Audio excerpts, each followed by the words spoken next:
Shabbat Shalom, everybody. Shabbat Shalom.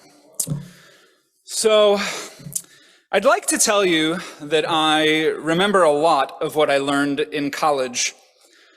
But as my grandfather instructed me before attending Brandeis, Daniel, don't let school get in the way of your education. I was a politics major, and there was a legal philosophy course that I'll always remember. Each week, we'd begin class with a case study or ethical scenario, and then together we'd dissect it from all sides. A particular class session was focused on reproductive rights, and the hypothetical we began class with was first published as a moral philosophy essay in 1971 by Judith Jarvis Thomson in the journal Philosophy and Public Affairs, and it stuck with me ever since, maybe because I'm a violinist. And here you'll hear why. You wake up in the morning and you find yourself back to back in bed with an unconscious violinist, a famous unconscious violinist. He's been found to have a fatal kidney ailment, and the Society of Music Lovers has canvassed all the available medical records and found that you alone have the right blood type. They've therefore kidnapped you.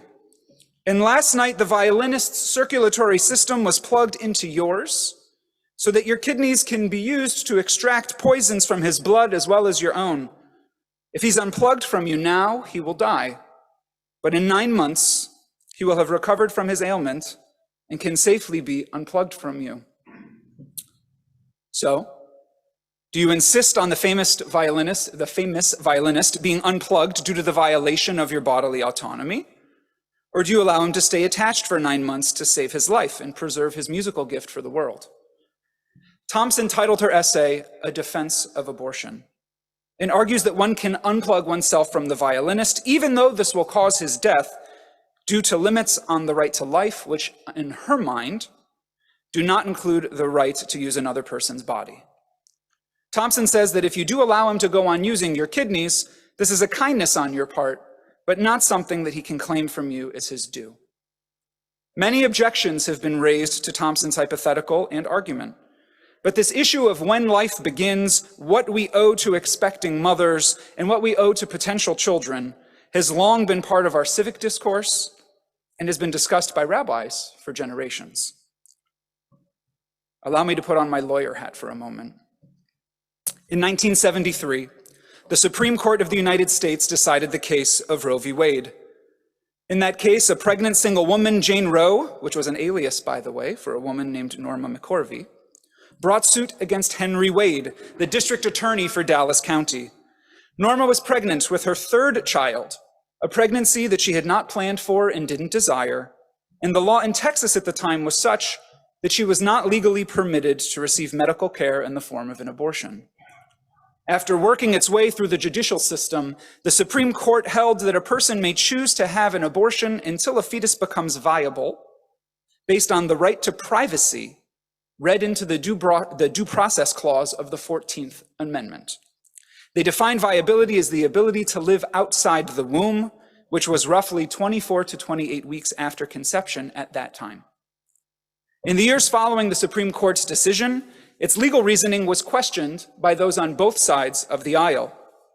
In 1992, the year before her nomination to the Supreme Court, Ruth Bader Ginsburg made headlines for sharing in a lecture concerns about the legal rationale used in the case, opining that rather than framed as a privacy issue under the Due Process Clause, it should have been framed as a gender equality issue under the Equal Protection Clause. And as we know, this past summer, almost 50 years after its initial ruling, the Supreme Court of the United States overturned Roe v. Wade, eliminating the constitutional right to an abortion, discarding decades of precedent, and calling into question how the court might approach other privacy-related decisions whose legal underpinnings have relied on the Due Process Clause of the 14th Amendment.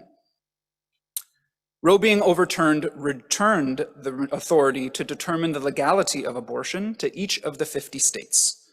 As a result, 13 states have now enacted full abortion bans, with 6 more having enacted full abortion bans that are currently being challenged in court and have yet to go into effect. Another 5 states have implemented bans after a certain number of gestational weeks, ranging from 6 weeks to 20 weeks. So this means that 24 states, one shy of half the states in our union, either have or are striving to put laws into place that limit the ability to have an abortion, all of which are more restrictive than the original guidelines Roe had delineated.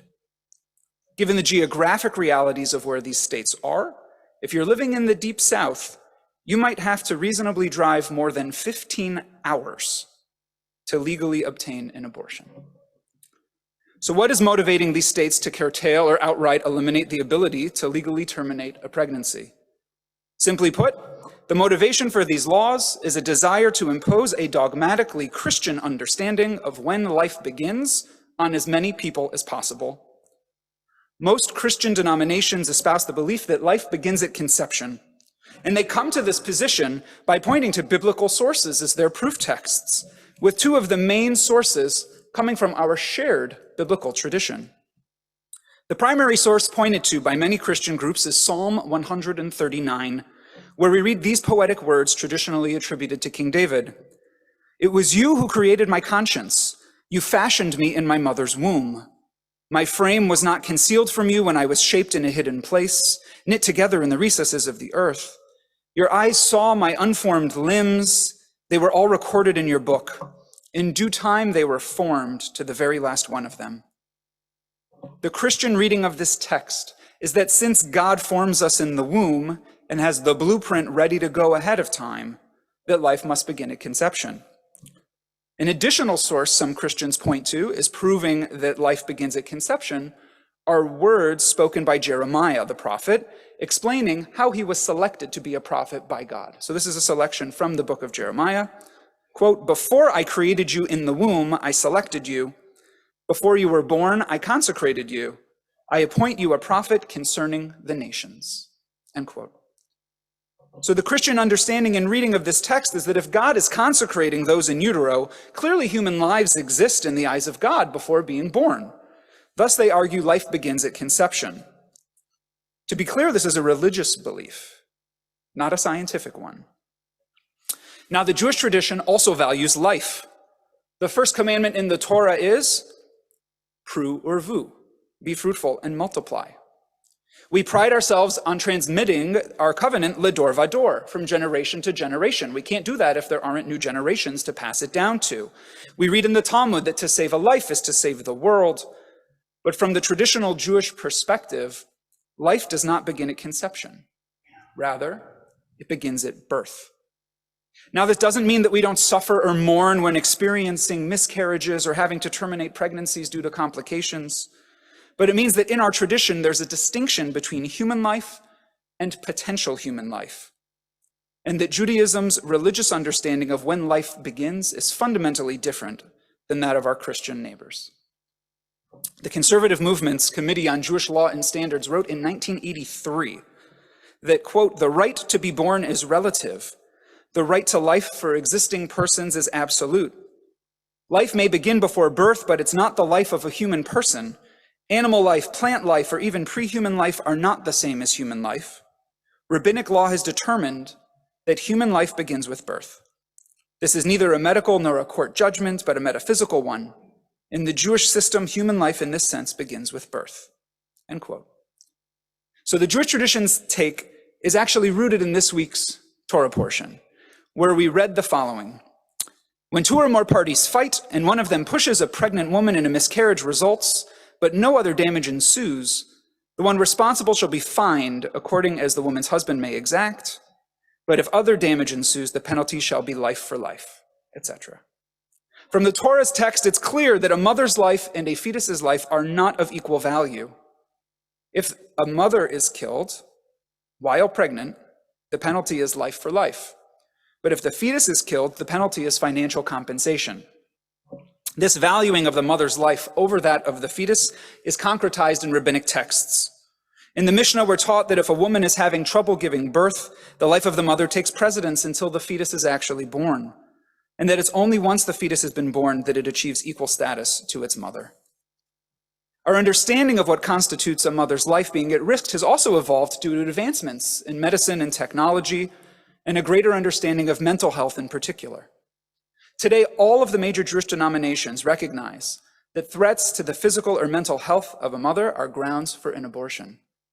For example, the Orthodox Union made the following statement this past May after the leak of the draft opinion overturning Roe. Quote, Jewish law prioritizes the life of the pregnant mother over the life of the fetus, such that where the pregnancy critically endangers the physical health or mental health of the mother, an abortion may be authorized, if not mandated, by halakha, Jewish law, and should be available to all women irrespective of their economic status. Now, amongst the states which have enacted complete bans, some have included saving the life of the mother as an exception, but without going into detail to explain what constitutes a life-threatening situation.